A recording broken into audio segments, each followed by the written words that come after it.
नमस्कार। सभी जातकों का हमारे चैनल वास्तु ग्लोबल में स्वागत है। बात करेंगे मीन राशि के जातकों के लिए नवंबर 2022 और दिसंबर 2022 में ग्रहों की स्थिति से क्या रहेगी धन के आगमन की और धन के बचत की स्थिति। संतान, शिक्षा, प्रतियोगिता की दृष्टि से कैसा रहेगा यह महीना।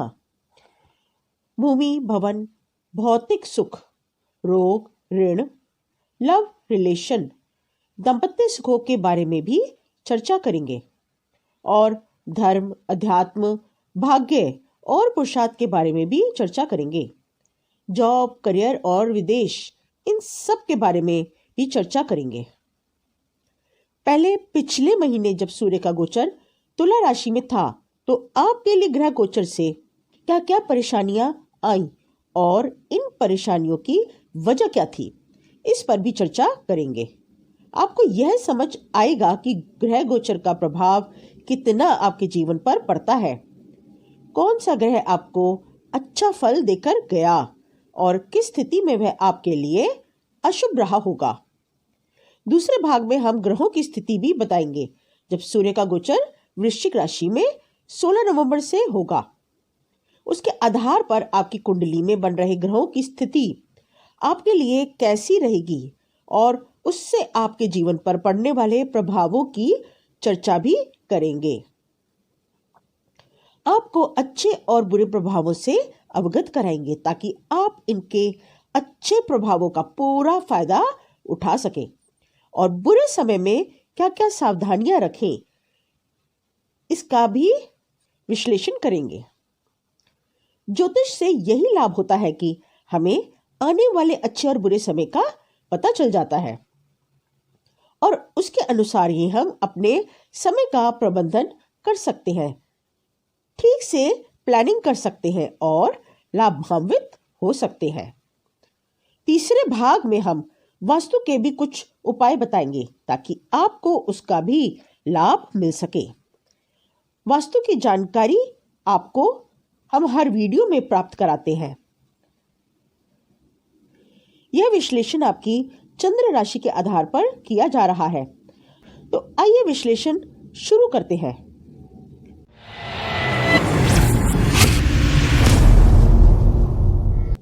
पहले बात करेंगे कि पिछले महीने जब सूर्य का गोचर तुला राशि में था तब ग्रहों की स्थिति से आपके जीवन पर इसका क्या प्रभाव पड़ा, ताकि आपको समझ आ सके कि ग्रहों से आपके जीवन पर क्या क्या प्रभाव पड़ते हैं और किन किन क्षेत्रों में यह आपको प्रभावित कर सकते हैं। यह है मीन राशि के जातकों की अक्टूबर-नवंबर 2022 की कुंडली जब सूर्य का गोचर तुला राशि में था। यह विश्लेषण हम गोचर कुंडली के आधार पर कर रहे हैं। देखिए, एक डिफरेंस आप यहां समझें। एक होती है जन्म कुंडली और एक होती है गोचर कुंडली।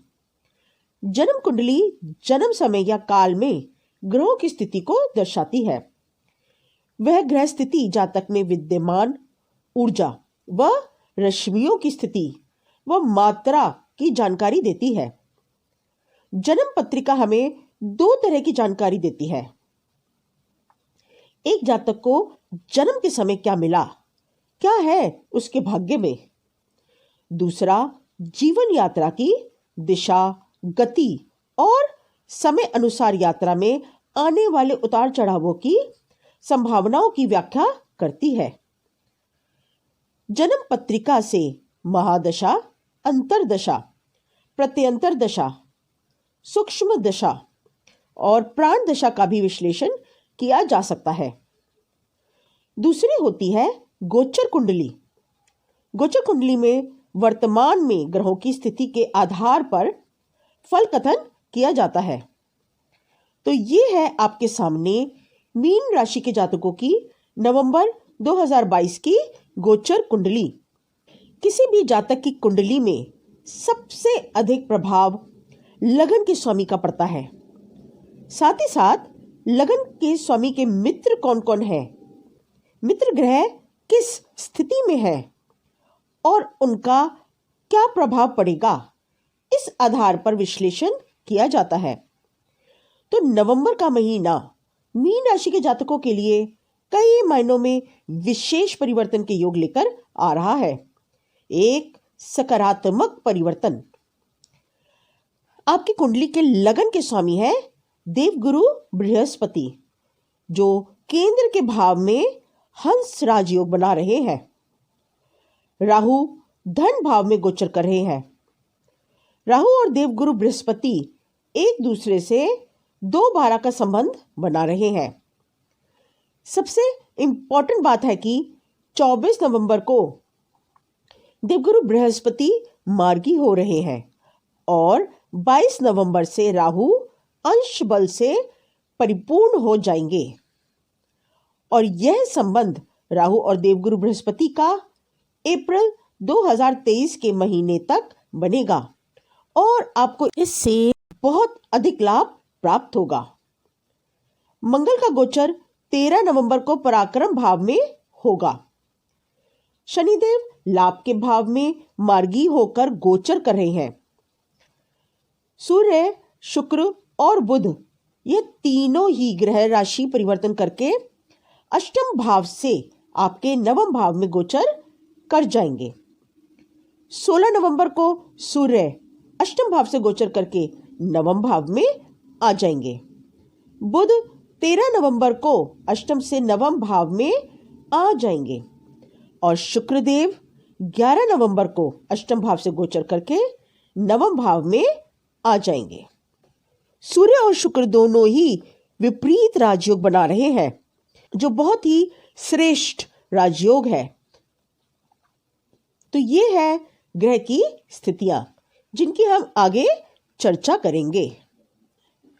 तो अब हम इसी का ही विश्लेषण करेंगे, पर पहले हम बात करेंगे कि अक्टूबर 2022 के महीने में जब सूर्य का गोचर तुला राशि में था, तब ग्रह गोचर से आपके जीवन में क्या क्या परेशानियां आई होंगी और क्यों आई होंगी। पिछले वीडियो में हमने आपके लिए सूर्य का गोचर तुला राशि में अति कष्टप्रद कहा था। तो मीन राशि के जातकों के लिए अक्टूबर 2022 के महीने में जो समस्या आई होंगी, वह मंगल और सूर्य के गोचर के कारण आई होंगी। 13 नवंबर तक मंगल का गोचर कुंडली के चतुर्थ भाव में था, बुध की राशि में, मिथुन राशि में। ज्योतिष शास्त्र में बुध और मंगल को नैसर्गिक शत्रु माना गया है। मंगल बुध की राशि में पीड़ित हुए और जब मंगल पीड़ित होते हैं तो व्यक्ति को कमजोर बना देते हैं, कार्यों को बिगाड़ देते हैं। जब व्यक्ति अपने आप को कमजोर स्थिति में पाता है तो उसे क्रोध बहुत आता है और क्रोध के कारण बिना वजह के विवाद होते हैं, शत्रुता बढ़ती है। मिथुन राशि में गोचर करते हुए मंगल पर केतु की दृष्टि भी पड़ी। केतु डिटैचमेंट के कारक है, अलगाव के कारक है। तो आपके मन में निराशा और डिप्रेशन की स्थिति बनी होगी। चतुर्थ भाव भौतिक सुखों का, माता का और परिवार का होता है। तो अचानक से परिवारजनों, मित्रों, सहयोगियों या फिर पति पत्नी के बीच विवाद हुआ होगा और उस विवाद ने उग्र रूप धारण कर लिया होगा। अशुभ मंगल संतान के लिए भी कष्टकारी होते हैं। तो पिछले महीने अक्टूबर के महीने में 2 ग्रहण पड़े, सूर्य ग्रहण और चंद्र ग्रहण। आशा है प्रेग्नेंट लेडीज ने सावधानी रखी हो, क्योंकि अशुभ मंगल गर्भवती महिलाओं के लिए कष्टकारी होते हैं। मंगल की दृष्टि सप्तम भाव पर पड़ी। सप्तम भाव दाम्पत्य सुख का और विवाह का होता है। तो यदि आपका विवाह तय हुआ होगा तो उसके टूटने की संभावनाएं बन गई होंगी। या रिश्ता बनते बनते भी छूट जाता है, बात नहीं बनती। परिवार में पति पत्नी के बीच या लव रिलेशंस में या पार्टनरशिप में तनाव और गलतफहमी की स्थिति बनी होगी। अशुभ मंगल संतान के लिए भी कष्टकारी होते हैं और मंगल क्योंकि पीड़ित थे तो पीड़ित मंगल के कारण आपको हाई ब्लड प्रेशर, नेत्र कष्ट, बड़े भाई से अनबन, गठिया, जॉइंट पेन, एक्सीडेंट, चोट लगना, फोड़े फुंसी निकलना या बार बार बुखार आना, पीड़ित मंगल के कारण ऐसी संभावनाएं आपके साथ घटित हुई होंगी। मंगल की दृष्टि जब दशम भाव पर पड़ी तो आपके कार्य क्षेत्र भी प्रभावित हुए होंगे।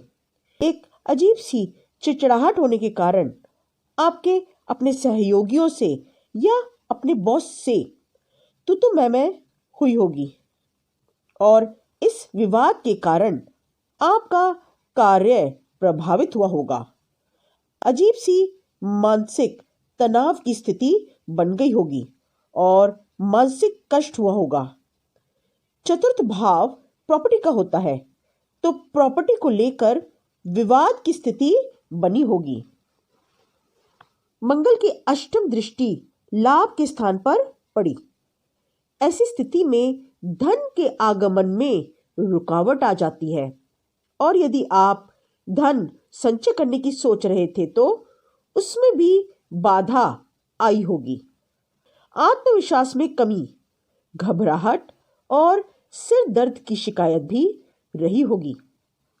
शनि 23 अक्टूबर तक वक्री थे।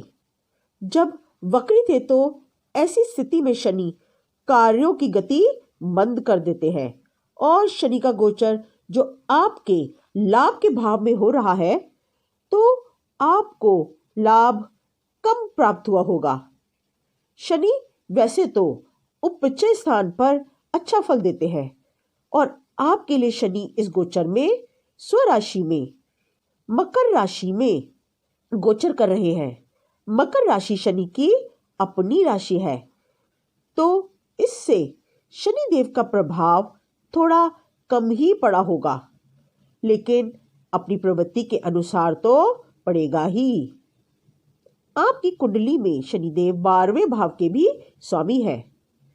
12वां भाव hospital, law and order, court का होता है तो आपके चक्कर हो सकता है हॉस्पिटल के, मेडिकल स्टोर के लगे हो और आपकी दवाइयों में वृद्धि हो गई हो या आप हॉस्पिटल में एडमिट भी हो सकते थे। मंगल के कारण आपका किसी से झगड़ा या विवाद हुआ होगा और वह इतना बढ़ गया होगा कि कोर्ट में केस पहुंच गया होगा तो हो सकता है आपके कोर्ट के भी चक्कर लगे हो। शनिदेव की दृष्टि आपके लगन भाव पर पड़ी। शनि स्वाभाविक रूप से आलस्य के कारक होते हैं और लगन भाव आपका व्यक्तित्व होता है तो हो सकता है आप में आलस्य बड़ा हो। आपका आत्मबल और आत्मविश्वास भी कम हो जाता है। कार्यों में बाधाएं आती हैं या कार्यों की गति मंद हो गई होगी। शनि अष्टम भाव के कारक ग्रह है और अष्टम भाव कमर के नीचे के रोगों का होता है तो शनि के प्रभाव से आपको कमर दर्द, पिंडलियों में दर्द, जॉइंट पेन, ऐसी तकलीफों को शायद झेलना पड़ा हो। आशा है आपने हमारी पिछली वीडियो देखी हो जिसमें हमने सूर्य का गोचर तुला राशि में कष्टप्रद बताया था और उससे सावधानियां कैसे रखें इसकी भी जानकारी दी थी और कुछ वास्तु के उपाय भी बताए थे। आशा है आपने उससे लाभ लिया हो और आपका महीना सुखद रहा हो।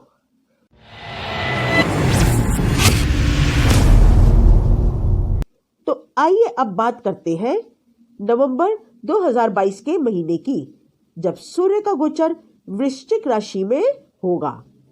तब आपके लिए क्या सकारात्मक परिवर्तन लेकर आएगा। किसी भी जातक की कुंडली में सर्व अधिक प्रभाव उसके लगन के स्वामी का होता है। आपके लगन के स्वामी है देवगुरु बृहस्पति।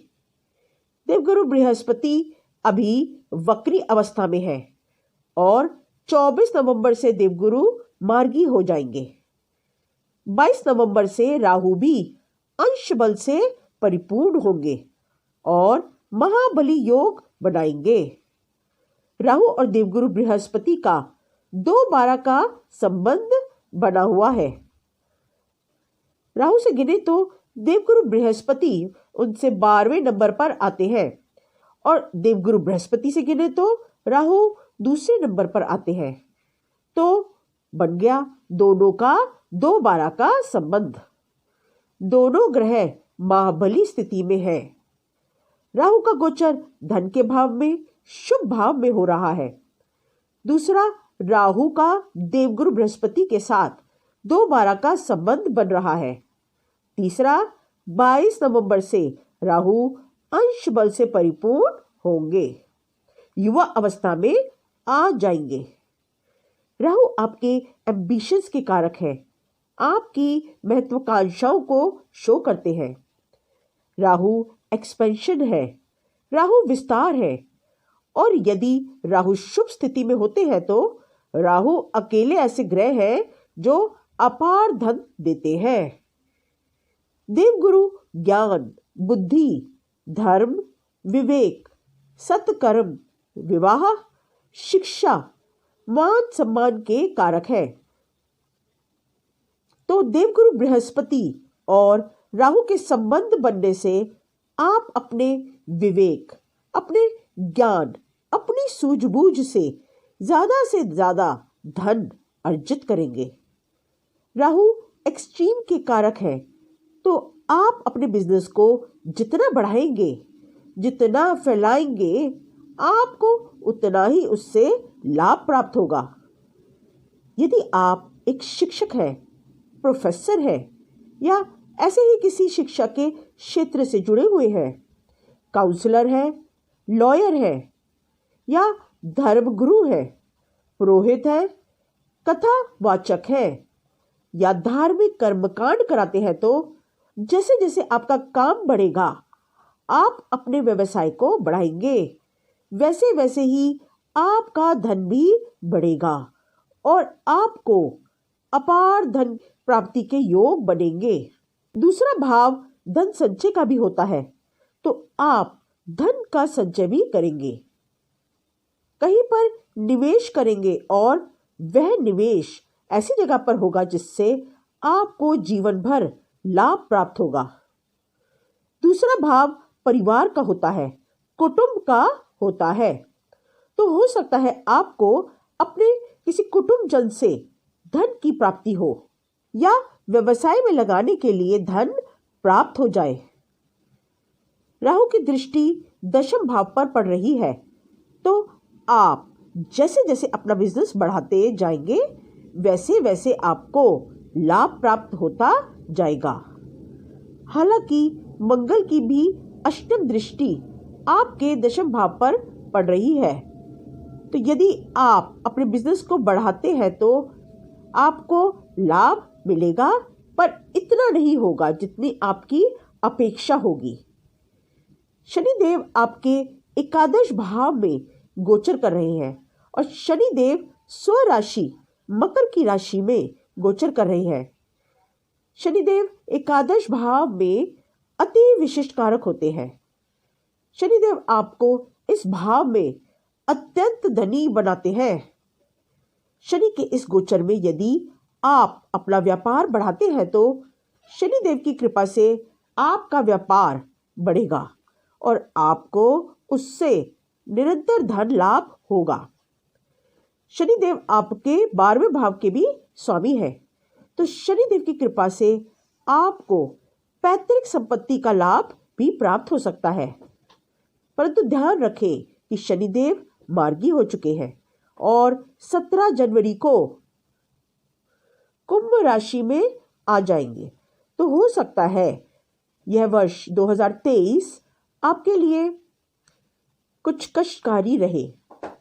12वें भाव में जो विदेश का भाव है, यदि आप विदेश पढ़ने जाते हैं या विदेश में व्यापार करने चले जाते हैं या विदेश में माइग्रेट हो जाते हैं, तो आपकी स्थिति कुछ अलग हो सकती है। आपको इसका लाभ मिलेगा। शनिदेव की और राहु की दृष्टि आपके अष्टम भाव पर पड़ेगी। अष्टम भाव गुप्त विद्याओं का, गुप्त रहस्य, गुप्त धन का होता है। तो हो सकता है आपको कोई गुप्त रहस्य की जानकारी हो जाए।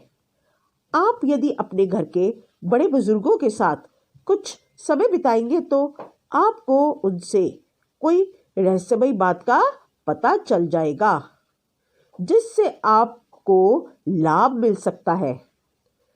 राहु देव गोपनीयता के कारक है, तो आपको कोई गुप्त जानकारी प्राप्त हो सकती है जो आपके लिए लाभकारी होगी। लेकिन इस जानकारी को यदि आप गुप्त रखते हैं तो यह और भी लाभकारी साबित हो सकती है और आपको उसका लाभ अवश्य मिलेगा। अष्टम भाव में केतु का भी गोचर हो रहा है और केतु की दृष्टि 12वें भाव पर पड़ेगी। आपका मन स्वाभाविक रूप से धर्म, अध्यात्म की तरफ बढ़ेगा। केतु इंट्यूशन के कारक होते हैं, तो आपकी इंट्यूशन पावर भी जागृत हो सकती है। यानी आने वाली कोई भी समस्या का आपको पहले से ही आभास हो जाएगा और आप कोई न कोई प्रिकॉशन लेंगे। तो यह तो हुई मंद गति से चलने वाले ग्रहों की बात। अब बात करते हैं सूर्य, बुध और शुक्र के बारे में। पहले बात करते हैं सूर्य देव के बारे में। तो सूर्य देव 16 नवंबर तक आपकी कुंडली के अष्टम भाव में गोचर कर रहे हैं। सूर्य का यह गोचर तुला राशि में पिछले महीने अक्टूबर-नवंबर 2022 में हमने पिछली वीडियो में अति कष्टप्रद बताया था। आशा है आपने हमारी दी हुई जानकारी से सावधानी रखकर अपना समय सुखद बिताया हो। ज्योतिष का यही लाभ होता है कि आने वाली घटनाओं से आप अवगत होकर सावधानी बरतें। सूर्य देव छठे भाव के स्वामी होकर अष्टम भाव में गोचर कर रहे थे। सूर्य देव को हालांकि अष्टम का दोष नहीं लगता और यहाँ पर तो वह विपरीत राजयोग बना रहे थे, लेकिन पिछले महीने जब सूर्य का गोचर तुला राशि में था तो 2 ग्रहण पड़े, सूर्य ग्रहण और चंद्र ग्रहण।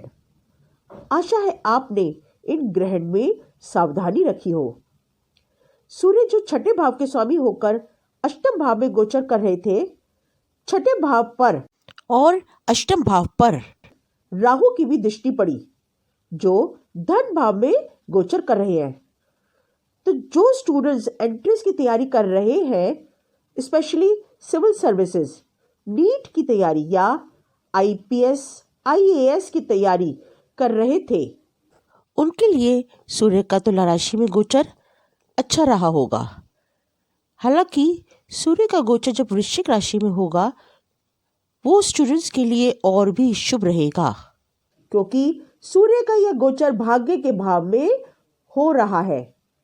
तैयारी न केवल अच्छी रहेगी, पर यदि पेपर भी इस माह में देंगे तो उसमें सफलता प्राप्त होने की संभावनाएं बढ़ जाती हैं।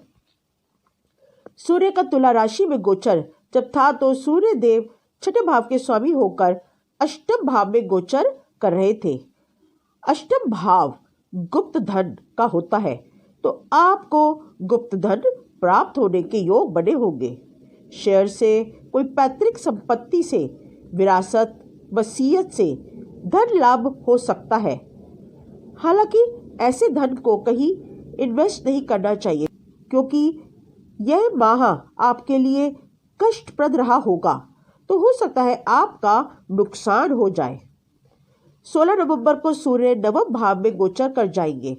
सूर्य का गोचर वृश्चिक राशि में सामान्य रहेगा। तो आपका नवंबर दिसंबर का महीना फिर भी अच्छा हो सकता है। तब आप यदि धन को कहीं लगाना चाहते हैं, तो कोई व्यापार में या कोई इन्वेस्टमेंट पर, तो आप इस जानकारी का प्रयोग करें। जब एक खराब भाव से निकलकर सूर्य अच्छे भाव में जाएंगे, तब आप इस धन का प्रयोग करें। हमारी वीडियो से जो जानकारी आपको प्राप्त होती है, उसका यही लाभ होता है कि आप अपने समय का प्रबंधन कर सकें, खराब समय में कोई शुभ कार्य ना करें और अच्छे समय में आप अपने भाग्य का पूरा लाभ उठाएं। सूर्य के भाग्य भाव में गोचर करने पर आपका रुका हुआ काम होना शुरू हो जाएगा, कार्यों को गति मिलेगी। सूर्य के साथ शुक्रदेव और बुधदेव का भी गोचर भाग्य भाव में हो रहा है, तो उनके प्रभाव से आप यदि सरकारी नौकरी में है तो शासन प्रशासन में सफलता प्राप्त होगी, पद प्रतिष्ठा मिलेगी, प्रमोशन भी हो सकता है। शनिदेव के मार्गी होने का भी आपको लाभ प्राप्त होगा। आपके कार्यक्षेत्र में भी उन्नति होगी, कार्यक्षेत्र में भी लाभ प्राप्त होगा। शनिदेव 12वें भाव के भी स्वामी है, तो आपको विदेश से भी लाभ प्राप्त हो सकता है। अब बात करते हैं बुध देव के बारे में। तो बुध देव आपकी कुंडली के केंद्र के भाव के स्वामी है। दो केंद्र भावों के स्वामी, चतुर्थ भाव और सप्तम भाव के स्वामी है। चतुर्थ भाव भौतिक सुखों का भाव है और सप्तम भाव आपके दाम्पत्य जीवन का, लव रिलेशंस का भाव है, पार्टनरशिप का भाव है। तो ऐसे दो शुभ भावों के स्वामी होकर बुध देव अष्टम भाव में 13 नवंबर तक गोचर करेंगे। फिर 13 नवंबर को बुध का गोचर भाग्य भाव में हो जाएगा। तो बुध देव की कृपा से आपको चतुर्थ भाव के, सप्तम भाव के और भाग्य भाव के शुभ फल प्राप्त होंगे। चतुर्थ भाव के प्रभाव से आपके भौतिक सुखों में वृद्धि होगी। आपकी माता के स्वास्थ्य में भी सुधार आएगा। ऐसे में जमीन, जायदाद, प्रॉपर्टी खरीदने के भी योग बनेंगे। बुध देव जो सप्तम भाव के स्वामी हैं और भाग्य भाव में गोचर कर रहे हैं, उनसे आपके दाम्पत्य सुखों में वृद्धि होगी। पिछले माह मंगल के कारण जो आपके दाम्पत्य सुखों में कमी आई होगी, वह बुध के प्रभाव से अब समाप्त होगी। बुध देव बुद्धि के कारक है। बुध अत्यंत शुभ और सौम्य ग्रह है, तो आपके व्यक्तित्व में सुधार आएगा। आप बातों को समझेंगे, सोचेंगे और विवेकपूर्ण निर्णय लेंगे। आपके यह निर्णय न केवल आपको प्रभावित करेंगे, पर अब आपके दाम्पत्य जीवन पर भी इनका सुखद प्रभाव पड़ेगा। आपके दाम्पत्य जीवन पर, लव रिलेशंस पर, पार्टनरशिप पर भी इसका प्रभाव दिखेगा। और यदि आपको इन संबंधों में कहीं कुछ समस्या आ रही होगी, तो वह भी सॉल्व होगी, उनका भी समाधान आपको मिलेगा। तो बुध का यह गोचर आपके लिए बहुत अच्छा रहेगा, भाग्य का पूरा साथ मिलेगा। परंतु यदि आप कुछ स्थान परिवर्तन करना चाहते हैं, तो इस माह में ना करें। जब सूर्य का गोचर धनु राशि में होगा, तो वह समय आपके लिए अति शुभप्रद रहेगा। तो अभी एकदम कुछ डिसीजन ना लें। जो अभी कर रहे हैं उसी को कॉन्टिन्यूअस रखें, नया अभी कुछ ना करें। अब बात करते हैं शुक्रदेव की। तो शुक्रदेव धन, वैभव, ऐश्वर्य के कारक है। शुक्रदेव तीसरे भाव के और अष्टम भाव के स्वामी होकर भाग्य भाव में गोचर कर रहे हैं। शुक्रदेव के प्रभाव आपकी कुंडली के लिए कुछ कम होते हैं, लेकिन भाग्य भाव में शुक्र अच्छा रिजल्ट देते हैं। विवाह कराते हैं, धन का संचय कराते हैं। शुक्रदेव जब भाग्य भाव में गोचर करेंगे तो उनकी दृष्टि तीसरे भाव पर पड़ेगी, जहां पर मंगल देव का गोचर हो रहा है।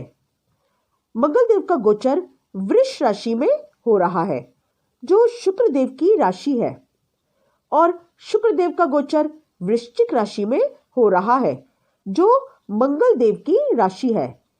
तो दोनों का भाव परिवर्तन योग बन रहा है। तो आपको मित्रों का, छोटे भाई बहनों का, परिवारजनों का पूरा सपोर्ट मिलेगा। आपको अपने पिता का भी सहयोग प्राप्त होगा और उससे आप लाभान्वित होंगे। आप छोटी छोटी यात्राएं करेंगे, उनसे भी आपको लाभ मिलेगा। अब आपको जो सावधानी रखनी है तो वह है मंगल देव से और सूर्य देव से। मंगल देव से क्योंकि मंगल देव का गोचर मिथुन राशि से निकलकर वृष राशि में होगा और वह वक्री अवस्था में रहेंगे। तो ऐसे में मंगल देव कष्टप्रद होते हैं, लेकिन सूर्य का गोचर नवम भाव में होने से आपके लिए यह गोचर सामान्य रहेगा।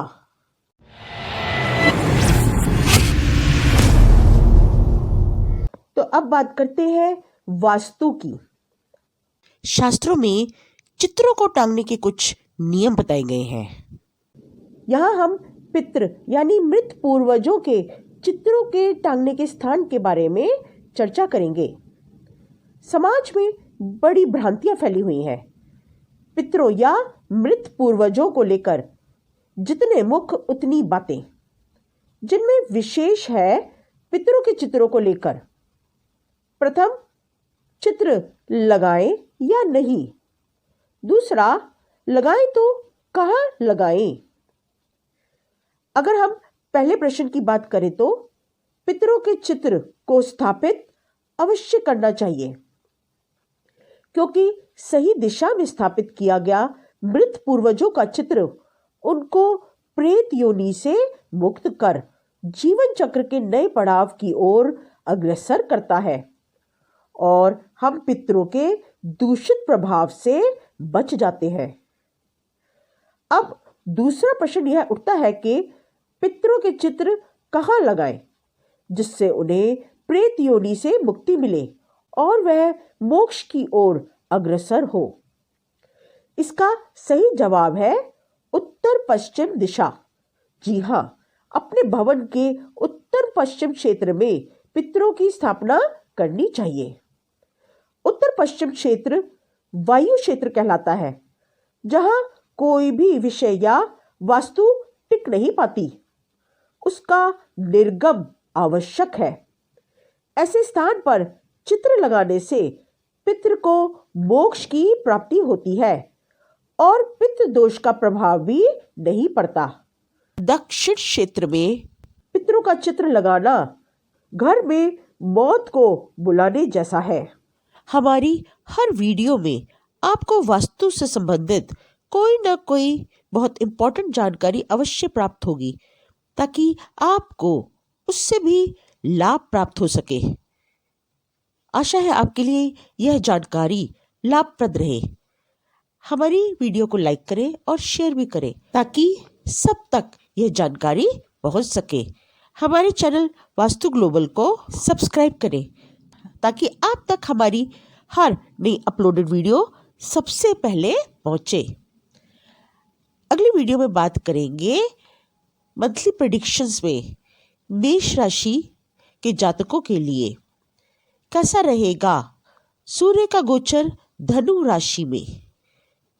तब तक के लिए नमस्ते।